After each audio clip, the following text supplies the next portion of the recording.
ഇതിപ്പോ നട്ടത് എത്രയാകാ? ഇതിപ്പോ പിന്നെ ജൂൺ മാസം 1-ാം തീയതിയാണ് നട്ടത്. ജൂൺ മാസം 1-ാം തീയതി. ഇപ്പൊ 3 പറി പറിച്ചു. ഇപ്പൊ 3 പറി പറിച്ചല്ലേ? 3 പറി പറിച്ചു. നമ്മളൊരു 35 വർഷം. മുതിർച്ച ആയിട്ടില്ലല്ലേ ഇപ്പൊ? ഇല്ല, മുതിർച്ചയില്ല. മുതിർച്ചയില്ലല്ലേ? മുതിർച്ചയൊക്കെ ഒരു പിന്നെ ഒരാഴ്ചയും കൂടി കഴിഞ്ഞാൽ മുതിർച്ചയാണ്. ഓണത്തിന് കറക്റ്റ് ആക്കാറല്ലേ മുതിർച്ച? ഒരു 10-35 വർഷത്തോളായി നമ്മൾ ഈ ഫീൽഡില്. ഈ പന്തലിൽ 3-ാമത്തെ കൃഷിയാണ്. വേനൽക്കത്തും ചെയ്യില്ല. കഴിഞ്ഞ വർഷം ഏതാണ്ട് വേനൽ വരുവോളം ചെരങ്ങണ്ടായിരുന്നു. കയ്പ കഴിഞ്ഞിട്ട് ഈ തടത്തിൽ ഞങ്ങള് ചെരങ്ങടും. അപ്പൊ വെറുതെ കണ്ടേക്കോ. അത് ആ വളമൊക്കെ തന്നെ.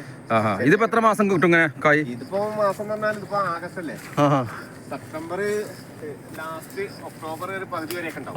ഇവിടെ ഏകദേശം കായ് ഉണ്ടല്ലോ.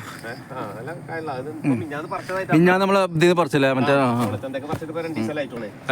കീടനാശിനി വല്ല ഉപയോഗിക്കുന്നില്ല. ഇല്ലല്ലേ? ഈ സാധനല്ലേ ആളുകൾക്ക് പറഞ്ഞു കൊടുക്കേണ്ട കാര്യം ഇതാണ്. ഇതാണല്ലേ ഈ സാധനം? ഇത് ഫിറമോൺ കണിയാണ്. ഫിറമോൺ കണി ഇത് വാങ്ങാൻ കിട്ടൂല? ഇത് വാങ്ങാൻ കിട്ടും. ഇതിലേക്ക് ഈച്ചകൾ വന്ന് നല്ല പോലെ ഈച്ചകൾ വന്ന് ആകർഷിച്ച് അതിലൊരു അല്പം വെള്ളം ഒരു സോപ്പും കഷ്ണം ഇട്ടാല് അതിൽ വിൽക്കും. അതിന്റെ ആകർഷണത്തിൽ വിൽക്കും. ഇത് നിറഞ്ഞിട്ട് തട്ടി ഒഴിവാക്കി. അതൊക്കെ ഇവിടെ എത്തിന്ന് ഈച്ച. ഇതിന്റെ ഈച്ചനെ പിന്നെ നമ്മൾ തട്ടി ഒഴിവാക്കണല്ലോ. അപ്പൊ നമുക്ക് കീടങ്ങളൊന്നുമില്ല. കീടനാശിനിയുടെ പ്രശ്നം ആളുകൾക്ക് ഉണ്ടാവില്ല. പച്ചക്കറിന്റെ നമുക്ക് സുരക്ഷിതമാണ്. നല്ല സുരക്ഷിതമായിട്ട് പച്ചക്കറി. കീടങ്ങളും അങ്ങനത്തെ പിന്നെ നിങ്ങൾ വളമ കോഴിക്കാട്ടാണ് ഇട്ട് കൊടുക്കുന്നത് അല്ലേ? ഫുള്ള് ജൈവമായിട്ട് രാസവളം കുറച്ച് കൊടുക്കും. കുറച്ച് കൊടുക്കണം, നല്ല പൊന്തി വരുള്ളൂ. തോല് നല്ലോണം കൊടുക്കും. പിന്നെ ഈ മലന്റെ മണ്ണാകുമ്പോ വല്ല വളത്തിന്റെ ആവശ്യം വരുന്നില്ല. പുതിയ മണ്ണുകൾക്ക് പ്രത്യേകത ഉണ്ടാവും. കൃഷി ചെയ്യാത്ത സ്ഥലത്ത് രാസവളം കുറച്ച് ഉപയോഗിക്കുള്ളൂ. കൂടുതൽ രാസവളം ഉപയോഗിച്ച് കഴിഞ്ഞാൽ നമ്മളെ മണ്ണിന് അമ്ലഗുണം കൂടും. അമ്ലഗുണം കൂടി കഴിഞ്ഞാൽ പുളിപ്പായ നമ്മൾ ഇടുന്ന വളം അത്ര പ്രയോജനം ചെയ്യില്ല. അപ്പൊ നമ്മള് പിന്നെ നാടൻ വളങ്ങൾ തോലാണ് ഇതിന് ഏറ്റവും പ്രധാനം. തോല് വെക്കുമ്പോ ഒരുപാട് സൂക്ഷ്മാണുക്കൾ ഇതില് പിന്നെ മണ്ണിൽ ഉണ്ടാവും ചെയ്യും. നല്ല വേരോട്ടം കിട്ടും. പിന്നെ വെയിലിറക്കുമ്പോ ആ ഈർപ്പം മണ്ണിൽ നിലനിൽക്കും.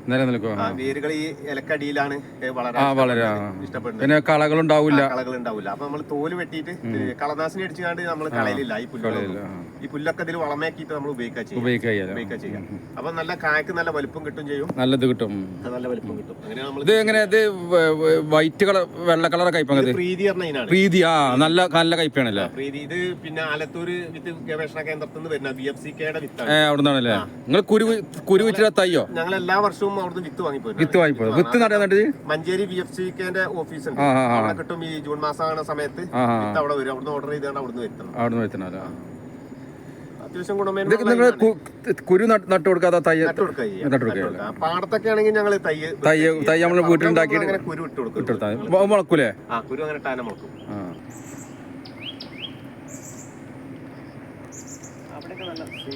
പയറൊക്കെ ആണെങ്കിൽ ചോറ